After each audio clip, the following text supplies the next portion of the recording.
90കളിലെ ബോംബെ അധോലോകം. അവിടെ ഉസ്താര എന്ന് പറയുന്ന ഒരു അണ്ടർ വേൾഡ് കിങ് പിൻ. പുള്ളി അന്യായ കിടിലമാണ്.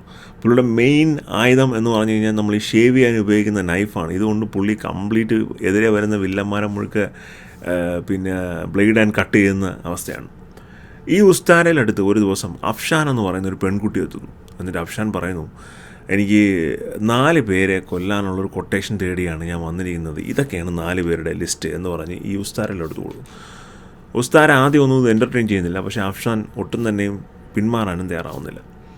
ഒടുവിൽ അഫ്ഷാൻ്റെ കൊട്ടേഷൻ ഉസ്താര ഏറ്റെടുക്കുന്നു. പിന്നീട് അവിടെ നടക്കുന്ന സംഭവ വികാസങ്ങളാണ് ഓ റോമിയോ എന്ന വിശാൽ ഭരദ്വാജ് ഡയറക്റ്റ് ചെയ്ത സിനിമയുടെ ഒരു വൺ ലൈൻ. ഈ സിനിമയുടെ പ്ലസ് പോയിൻറ്റ്സിലേക്ക് പോവുകയാണെന്നുണ്ടെങ്കിൽ ഒന്നാമതായിട്ടുള്ളത് ഇതിൻ്റെ ലീഡ് കാസ്റ്റിൻ്റെ പെർഫോമൻസാണ്. ഷാഹിദ് കപൂറാണ് ഈ ഉസ്താരയുടെ റോളിൽ വരുന്നത്.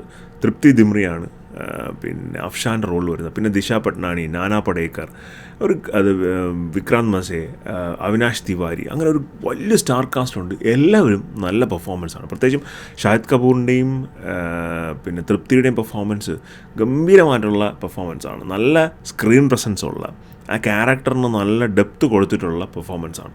ഒരു പക്ഷേ ഷാഹിദ് കപൂറിൻ്റെ one of the best recent time performance എന്ന് നമുക്ക് നിസ്സംശയം പറയാനായിട്ട് സാധിക്കും. കാരണം ലാസ്റ്റ് വന്ന് ദേവ അത്ര വർക്കൗട്ട് ആയിട്ടില്ലായിരുന്നു. പക്ഷേ ഈ പടം പുള്ളി നല്ല രീതിയിൽ എഫേർട്ട് ഇട്ട് തന്നെ ചെയ്തിട്ടുണ്ട്.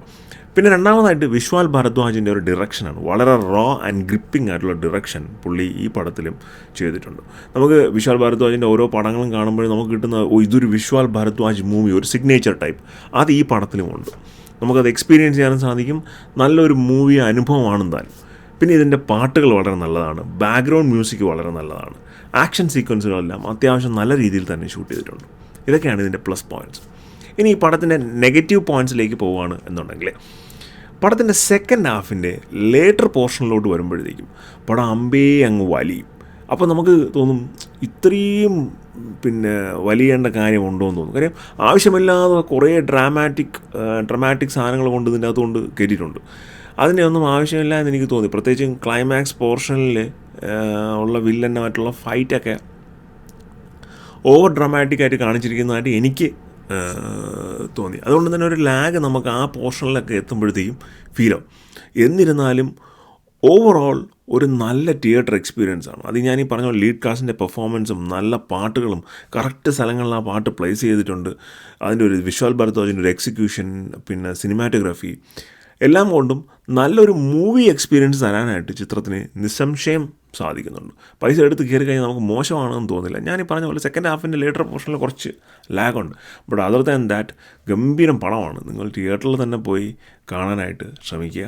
അതിനുള്ള എലമെൻറ്റ്സ് എല്ലാം സിനിമയിലുണ്ട്. കണ്ടതിന് ശേഷം നിങ്ങളുടെ അഭിപ്രായങ്ങൾ പറയുക.